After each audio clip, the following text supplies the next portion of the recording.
Hi, this is my Dinan tuned M5.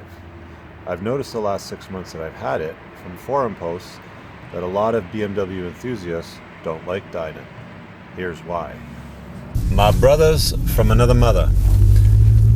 Interesting thing about this car I've noticed since I've had it for the last 6 months is there's been some posts that I've put on discussion forums like Brimmer Post or even a private page that we have here locally on Facebook in Toronto.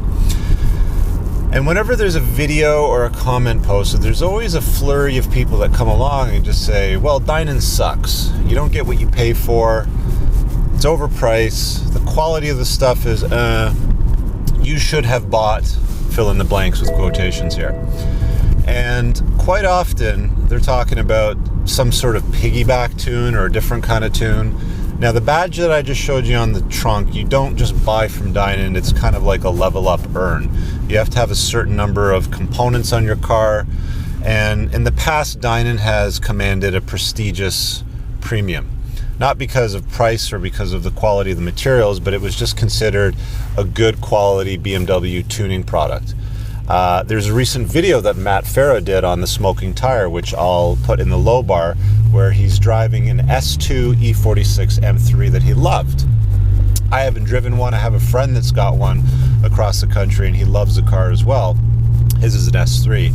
But the thing that Dinan does very, very well is, and I'll explain it in this car, this is a 2012 F10 M5. I bought it used from a private seller with a certified pre-owned warranty for 6 years up to 160,000 kilometers.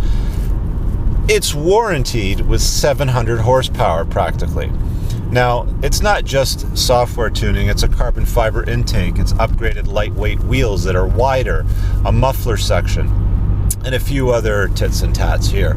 Now the thing being is, yeah, you can get more for your money. You can get some sort of piggyback tuner. You can take it down to Tony's garage. You can put on a dyno and throw some software on it, make it run a lot more quickly.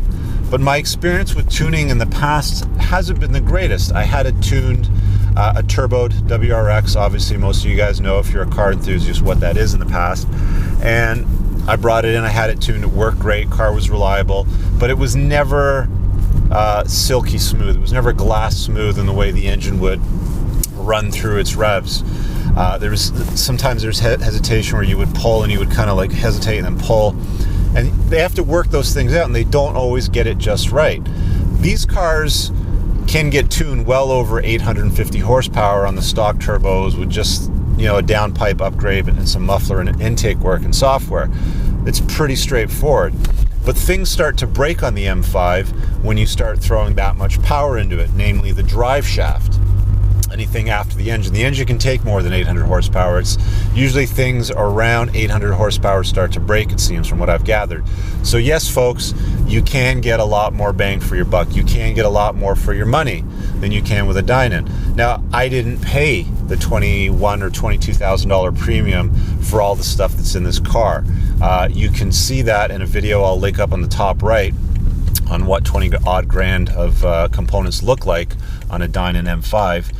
But when I sell the car, it will command a premium over other M5s just because of the way that it's built. I had the oil analyzed by Blackstone, and the results were fantastic. The engine's actually in incredible health for its age compared to other regular BMW M5s, not tuned M5s, but regular ones. So does Dinan tuning work? Yeah. Is it safe? I'd say it's very safe. I'd be more than comfortable driving this car well over 150,000 kilometers without any worries about anything breaking down. There's no indication whatsoever of any excessive wear and tear on the car. Are there faster cars? Sure. Somebody pointed out in the quarter mile video, again, I'll put that at the top right, that if I had a different tune, I would be doing a trap speed around 130 miles an hour at the end of the quarter mile. This did it at about 125 was my best run. So that's where they get their criticism from. There are some haters out there that will hate, that will criticize these types of vehicles. But the truth of the matter is it's not just, you know, this badge on the trunk that means anything. It's the entire car. The entire car is a package precise piece. It's basically an M5 on steroids. It's just that much better. You know, it's what you get working out and training for 10, 15 years, and then you change your diet and you do a little bit of this and a little bit of that, and you get a little bit more out of yourself. That's what this car is. It's the best version of what BMW makes, but only better. Anyway, I hope you guys enjoyed that video. Give it a thumbs up, like, and subscribe. Of course, browse the channel. Let me know what you think below in the comments. I want to hear your opinion on the Dinan badge. Is it just somebody that's a badge conscious poser like me, or is the real deal? Let me know. Talk to you guys later. Peace.